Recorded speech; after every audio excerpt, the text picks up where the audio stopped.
AI, 이제 더 이상 무슨 마법 같은 게 아니에요.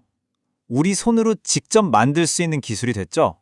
오늘 그 핵심 원리를 한번 제대로 파헤쳐 보겠습니다. 자, 우리 모두 챗 GPT 쓰잖아요, 그죠? 근데 이걸 그냥 쓰는 걸 넘어서 나만의 AI를 직접 만들 수 있다면 어떨까요? 오늘 바로 그 얘기를 해볼 거예요. 개발자들이 도대체 어떻게 이런 걸 만드는지 그 비밀을 살짝 엿보는 거죠. 시작은 우리가 이미 너무나 잘 아는 바로 그 기술에서부터 출발합니다. 자, 그럼 첫 번째 이야기부터 시작해 볼까요? 우리가 매일 쓰는 AI, 그 심장에는 뭐가 있을까요?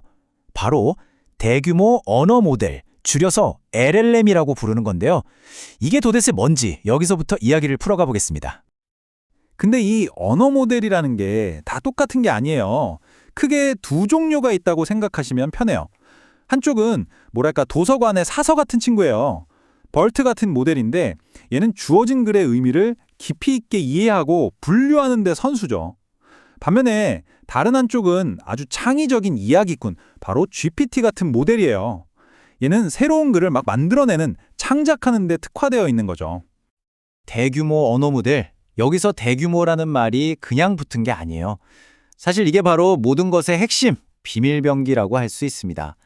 이 모델들이 그냥 간단한 도구에서 지금처럼 거의 전지전능한 존재로 바뀐 결정적인 계기가 바로 이 규모에 있거든요. 보시면 아시겠지만 이 성장세가 정말 어마어마하죠. 파라미터 수가 그냥 늘어난 게 아니라 말 그대로 폭발적으로 증가했어요. 근데 진짜 놀라운 건 여기서부터예요. 모델의 덩치가 이렇게 커지니까 갑자기 예상치 못했던 일들이 벌어지기 시작한 겁니다. 개발자들은 그냥 다음 단어를 예측해라 이것만 가르쳤거든요. 근데 어느 순간부터 얘가 스스로 간단한 수학 문제도 풀고 심지어 코딩까지 하는 거예요. 아무도 가르쳐준 적이 없는데 말이죠. 이런 현상을 저희가 창발적 능력이라고 부릅니다. 정말 신기하죠? 자, 그럼 AI는 도대체 어떻게 생각을 하는 걸까요? 이걸 이해하려면 AI가 세상을 보는 가장 기본적인 단위를 알아야 해요. 우리가 단어로 세상을 이해한다면 AI는 바로 토큰이라는 걸로 세상을 봅니다. 토큰, 좀 생소하죠? 쉽게 말해서 AI가 사용하는 언어의 음절 같은 거라고 생각하시면 돼요. AI에게는 텍스트를 처리하는 가장 작은 벽돌 같은 존재인 거죠. 이게 안녕하세요처럼 하나의 단어일 수도 있고 배워봅시다를 배워랑 봅시다로 나누는 것처럼 단어의 일부일 수도 있어요. 심지어 쉼표나 느낌표 같은 문장 부호 하나하나도 다 토큰이 될 수 있습니다. 자, 예를 한번 들어볼게요. 안녕하세요. AI 토큰에 대해 배워봅시다. 라는 문장이 있어요. 우리 눈에는 그냥 평범한 문장이죠. 하지만 AI는 이걸 이렇게 봅니다. 안녕하세요. 쉼표. AI 토큰에 대해 배워봅시다. 느낌표. 이렇게 잘게 쪼개진 조각들, 즉 토큰으로 인식하는 거죠. 이게 왜 그렇게 중요하냐고요?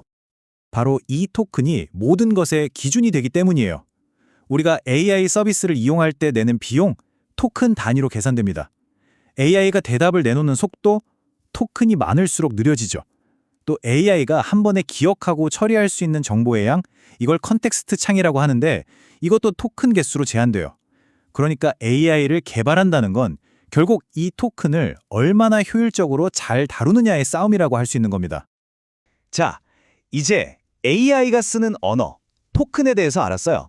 그럼 이제 이 AI한테 어떻게 말을 걸어야 할까요? 어떻게 해야 내가 원하는 답을 똑똑하게 얻어낼 수 있을까요? 바로 이 지점에서 프롬프트 엔지니어링이라는 개념이 등장합니다. 이건 마치 세계 최고의 셰프에게 요리를 부탁하는 것과 같아요. 레시피를 대충 던져주면 엉뚱한 요리가 나올 수도 있겠죠? 하지만 재료부터 조리 순서, 플레이팅까지 완벽한 레시피를 주면 상상했던 것 이상의 결과물이 나오잖아요? 프롬프트 엔지니어링이 바로 그 완벽한 레시피를 쓰는 기술입니다. 그럼 좋은 프롬프트를 쓰는 비결은 뭘까요? 아주 간단해요. 첫째, 명확하게 말해야 합니다. 지시와 내용을 명확히 구분해주고요. 둘째, 아주 구체적으로 요구해야 돼요. 이런 톤으로, 이 정도 길이로, 이런 형식에 맞춰서 써줘 라고 콕 집어서 알려주는 거죠. 마지막으로 맥락을 주는 겁니다. 너는 지금부터 최고의 경제분석가야. 이런 식으로 역할, 즉 페르소나를 부여하는 거죠. 이 세 가지만 기억해도 결과물이 확 달라질 겁니다. 그런데 문제가 하나 있었어요. 이렇게 똑똑해 보이는 AI가 의외로 간단한 논리 문제나 계산 문제에서는 자꾸 틀리는 거예요. 아니, 이 정도는 당연히 풀 수 있을 것 같은데 말이죠. 개발자들도 처음엔 굉장히 당황했습니다. 그러다가 정말 우연히 그리고 너무나도 간단한 해결책을 찾아냅니다. 바로 이 한 문장, 단계별로 차근차근 생각해보자. 이 마법 같은 문장 하나를 프롬프트에 추가했을 뿐인데 AI의 문제 해결 능력이 거짓말처럼 향상된 겁니다.